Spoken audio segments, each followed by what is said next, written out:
ओम नमः शिवाय, हर हर महादेव, जय महाकाल। कैसे हैं आप सभी शिव भक्त। आप सभी शिव भक्तों के ऊपर मेरे देवादिदेव महादेव की कृपा बनी रहे। आपकी मनोकामनाएं पूरी हो, आपके जीवन के दुख, आपके जीवन के कष्ट सदैव के लिए समाप्त हो, यही मैं महादेव जी से प्रार्थना करता हूं। और देखिए, आज सभी लोगों को पता होगा कि 29 अप्रैल 2026 के दिन पड़ रही है वैशाख मास के महीने में पड़ने वाली प्रदोष का दिन।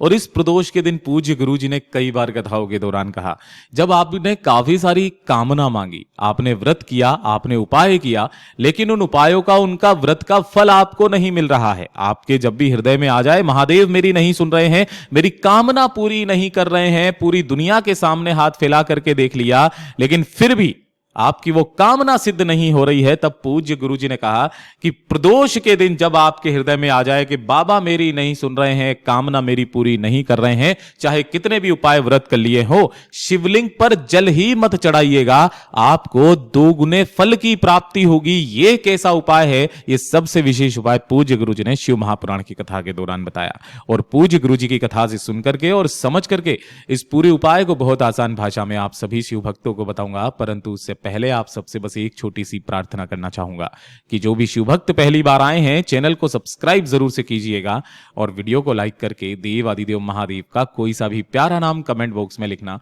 बिल्कुल भी मत भूलिएगा। पूज्य गुरु जी ने कहा, मात्र एक दीपक आपको तैयार करना है, चाहे आप आटे का बना लीजिए, चाहे आप मिट्टी का ले लीजिए, लेकिन इसके अंदर जो बाती लगेगी वो लगेगी गोल बाती, और इसके अंदर आपको भरना होगा घी। कोशिश करना गाय का घी मिल जाए तो बहुत अच्छी बात है। महादेव को जब भी चढ़ाएं गाय के घी का ही दीपक लगाएं।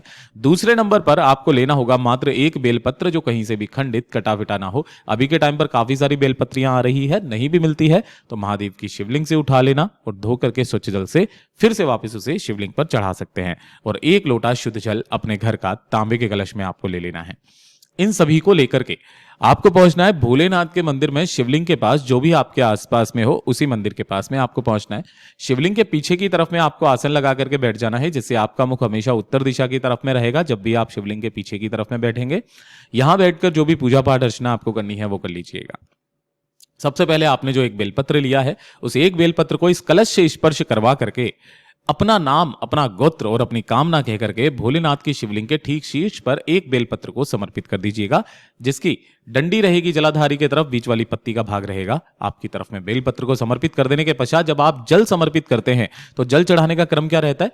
पहले आप को थोड़ा सा जल समर्पित करना होगा भगवान गणेश जी के स्थान पर, भगवान गणेश जी के चरणाविंद पर, इस स्थान पर जहां पर मैंने एक नंबर लिखा है। दूसरे नंबर पर आपको जल समर्पित करना होगा कार्तिकेय जी के स्थान पर, इस जगह पर।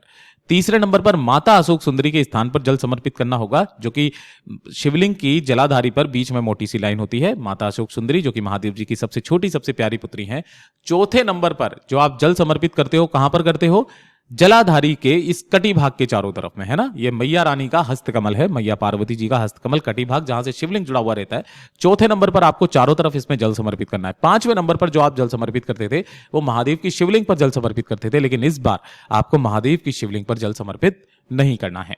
बाबा से कामना करके, विनती करके, ढोक दे करके जो थोड़ा सा जल आपको अंत में बचा लेना है, और उस थोड़े से जल को एक दीपक जो आपने लिया हुआ है उसे लेकर के आपके घर पे या घर के आसपास कहीं पर भी अगर कोई बेलपत्र का पेड़ है तो उस बेलपत्र पेड़ के पास में जाना है। वहां पर सबसे पहले एक दीपक अपनी कामना कहकर के प्रज्वलित कर देना, जला देना। और जला देने के पश्चात जो आपने अंत में जो जल शिवलिंग पर समर्पित करना था, वो शिवलिंग पर जल समर्पित ना करके आपको बेलपत्र पेड़ की जड़ों में अपनी कामना कह करके उस संपूर्ण जल को समर्पित कर देना है। पूज्य गुरुजी ने जब इस वाले उपाय को बात बताया तब कहा था कि जो शिव भक्त मेरी शिवलिंग पर जल समर्पित ना करके मैया रानी पार्वती के हस्तकमल पर जल समर्पित करे, जिसकी कामनाएं पूरी नहीं हुई, उसके उपायों का, व्रत का फल उसे नहीं मिल रहा है, अगर वो मैया रानी के हस्तकमल के चारों तरफ जल समर्पित करके बेलपत्र पर जल समर्पित कर देगा, तो हे मैया पार्वती, आप उसे 2 गुने फल की प्राप्ति देना।